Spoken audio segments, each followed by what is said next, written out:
We've got a new year coming up. It happens every year around this time, which means this is a pivotal time for your worship ministry. At the start of any new season, I usually think of the start of fall when the ministry season kicks back up again, or at the beginning of the year. This is the perfect time to make any transitions that you want in your worship ministry. This is the time to implement something new. So let's talk about 5 things that you should be doing at the start of this new year. The first thing is this, like I talked about, this is the time to start something new. So if you have looked back on your team for this past year and thought, I wish that that thing could be different, then this is the time to set a new expectation. This is the time to sit down with your team, and it's such a natural conversation. All you have to do is say, hey team, as we're stepping into this new year, I think that our focus for this year should be this one thing. Whatever it is, whatever makes the most sense in your worship ministry. Maybe for you, it is like your team always would show up at rehearsal and learn the songs during practice instead of before they come. And so you would say to your team, hey team, this year I want to try something new with our rehearsals. I want to try to be more respectful of your time. And so I want to try us learning the songs before we come to rehearsal. And then when we show up, we can just run through the songs and figure out how all of our parts work together instead of figuring out how to play those parts. So in order to respect your time, here's what I am going to commit to this year. I'm going to get you the songs at least a week before rehearsal so that you have time to practice it. I'm going to get you an accurate chord chart, and I'm going to get you an MP3 that you can listen to in the right key that we're going to be playing in. And in doing so, what do? You put the onus on yourself. Because the other way that conversation could go is, guys, I can't believe that for the past 3 years, everybody has been just trying to learn their parts at worship rehearsal. You've got to know your parts when you show up. So this year, the change that we're making is you're going to show up and you know your parts for rehearsal. Like, don't come at it from that way, because that's not going to be helpful. And you're not even really solving the problem. You're just pointing the problem out. What is the problem?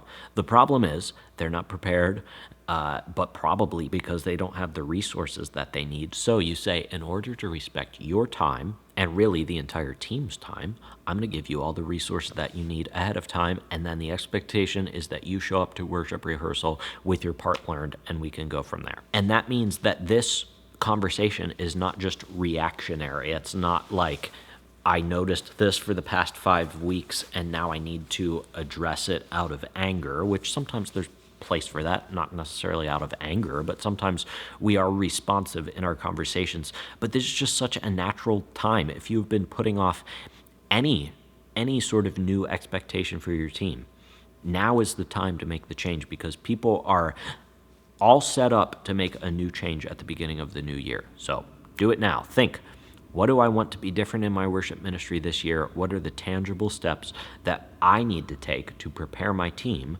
to make that change? As we step into the new year, the second thing that you need to do is rest. You just had the Christmas season, which I know is crazy for worship leaders. You probably got extra services. You've got all those pesky Christmas songs to learn, which have a million chords in them. Your Christmas Eve service, you might have done something special for that. You spent a lot of time this past Christmas season doing a lot for your worship ministry.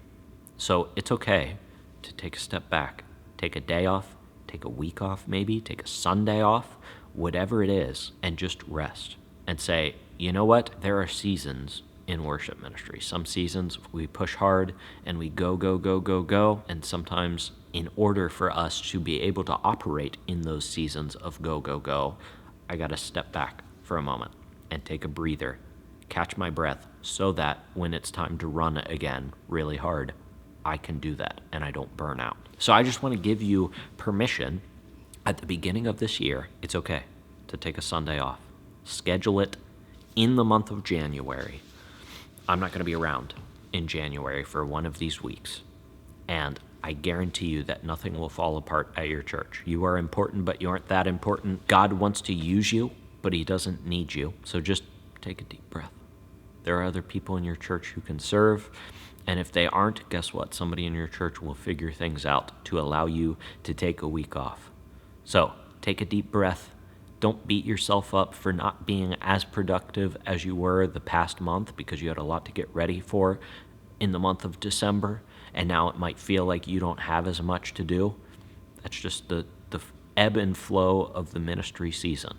So enjoy a little bit of rest. Now, maybe at the start of this new year, you do find yourself in a little bit of a lull in the ministry calendar, and it doesn't seem like there's a ton of stuff to do. During those times, what I like to do is what's called working on my ministry instead of working in my ministry. And what that means is working in your ministry is like, okay, all hands on deck. I am planning services. I am equipping my worship team. I'm doing all of the logistical technical things that need to be done every single week. But whenever you only spend your time on those things, then you don't take the time to make your ministry better, which is the working on your ministry part. So you have to take a moment to step out of the normal routine of all of the logistical expectations that you have and take a moment to think and ask the high-level questions. How can I make my worship ministry better this year? And a couple questions that you can think through to facilitate that process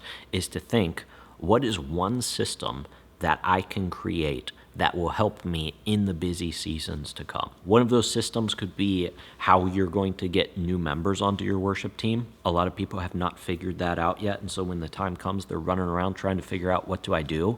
The process is really easy. Have them fill out an application form, figure out what an audition/interview looks like for them, figure out what the assimilation process is for your team, and then figure out how do I actually implement them on their first Sunday morning. But when we're just working in our ministry every single week, we don't have time to answer that sort of question. Or maybe a system for you would be, okay, I'm going to figure out how I'm going to plan my services every week. And instead of me just waiting until Thursday night when my pastor sends me whatever he's preaching on, now I'm going to pick out songs 2 weeks beforehand or something like that. And then that will free me up to send out the resources to my worship team beforehand.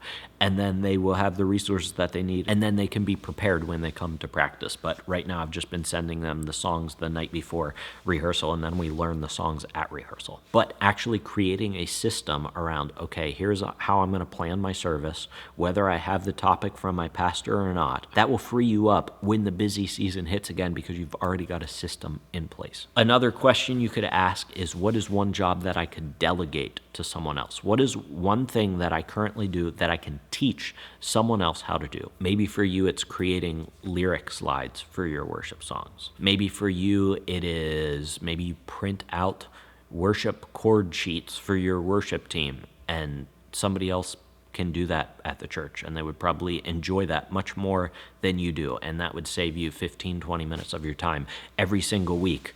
Multiply that by 52 weeks in a year, and you have a lot of extra time. What's one job that you can delegate? Or maybe working on your ministry means working on your worship theology. Our theology impacts everything that we do in our ministry. It serves as the foundation. And so if you don't have a strong worship theology, now is the time to get a book and read it. I'll recommend a few books. I like Christ-Centered Worship by Bryan Chapell.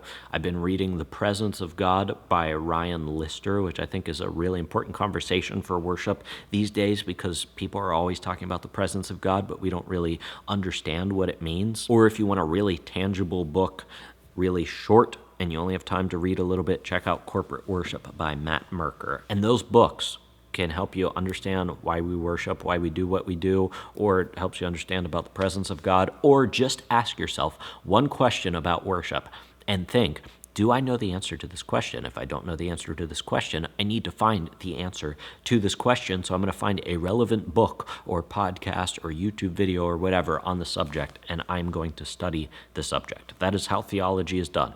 I ask a question about something specific, about something that has to do with God or worship or the Bible or whatever.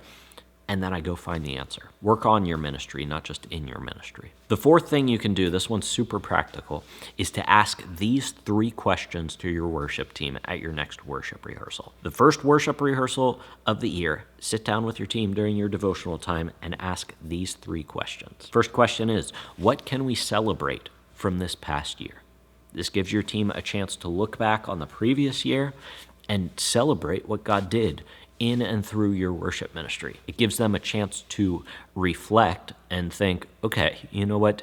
God was accomplishing things in our church. And sometimes I think that we don't take the time to look back on the past, and we're just always pushing forward to the future, trying to get better and better and better. And we don't do like what the people in the Old Testament did and think about, how has God been faithful to us for the past year, 2 years, whatever it was? That's what all the feasts were about in the Old Testament, right? Was people were remembering what God had done. Or that's what the Ebenezers were, where they would raise a pile of rocks to help them remember when God had helped them. Like, we need those opportunities in our lives as well. So take that with your team. Ask them, what is one thing that we can celebrate that God did this past year in or through our worship ministry? After that, after we've had a chance to celebrate, you move on to the next question, which is, what can we do better this year? So the first question allowed people to celebrate the wins. Now we're going to focus on the new year. And this is also, once again, that transitional time where you can bring up what I talked about in the first thing that you should do, which is this is the time to set new expectations or just reiterate expectations that you have for your team. But this allows them the chance to actually come up with ideas on their own. And maybe they're seeing things that you don't see. Or maybe they're seeing the same things that you see and they want to bring it up, and you're finally giving them a chance to bring it up. And then guess what? You don't even have to be the bad guy. It can literally just be your team coming to the common consensus that something in the team needs to change. And sometimes that'll line up with the expectation that you already had planned to communicate. And then it's like, you know what? In order to facilitate everybody being more prepared for rehearsals so that rehearsals go faster, I'm going to get you all of your resources on time. And then it's like, boom, Spencer's a great leader. And it's like, yeah, I was thinking that all along, but now that we have buy-in from the entire team. So maybe something magical like that will happen. Or maybe somebody spots something on your team that you didn't even realize, and then you can all work on fixing that together. And then question number 3 to ask is, how can I better serve you? What can I do to help you this year? And people might have suggestions. People might just be like, you know what, you're doing a good job and I appreciate what you do. But either way, it just gives people that opportunity to share their opinions. And maybe somebody would be like, you know what, it would be helpful for us to have the songs picked out at least a week before rehearsal. That way we have time to learn them. But this opens up the conversation. And don't be defensive when you ask this question, but actually just seek to listen. What responsibilities am I not fulfilling right now, or how can I fulfill them in a better way? And then just open that conversation up for your team. So ask, what can we celebrate this year? What can we do better this year? And how can I serve you better this year? The 5th thing to do at the beginning of this year, and this kind of can tie in all of the things that I've already talked about, is I love at the beginning of a new year to plan a worship team workshop, to set aside a specific time for my worship team to get together where we can work on our ministry and not just in our ministry, where we can reset expectations, where we can have good conversations about what happened last year and what's happening this next year and how I can better serve them. I love to set aside a time where we can grow together as a team, and I think the best way to do that is to schedule a worship team workshop. So this is like, usually it's a Saturday in my mind where you get together with your team and just focus on some specific teaching for 2 hours, like from 9 to 11:30 or something. You can eat breakfast together, go through some training material, talk about that training material, and then know that your team has been poured into, and they're not just showing up learning songs every week, but they're also improving musically, but spiritually and relationally as well. So think about what that looks like. How am I going to equip my team this year? One of the ways you can do that is a worship team workshop. And I've got a worship team workshop that I have created. It is going to be released as of this video coming out next Monday. So if you want to join the wait list for that worship team workshop, check it out down in the description below. It's called the Worship Team Workshop, Worship Leading Foundations. It will teach your team pretty much everything they need to know about the foundational understanding of worship. We talk about what worship is, why God is worthy of our worship, what corporate worship is, what we're called to do according to Scripture when we gather together, and then how we can accomplish that calling every single week. So if you're interested in that, it'll be released the Monday after this video comes out. So sign up for the wait list down below so you don't miss out on it. You'll be the first to hear about it. Other than that, thanks so much for joining me. Until I see you in the next video, keep leading worship well.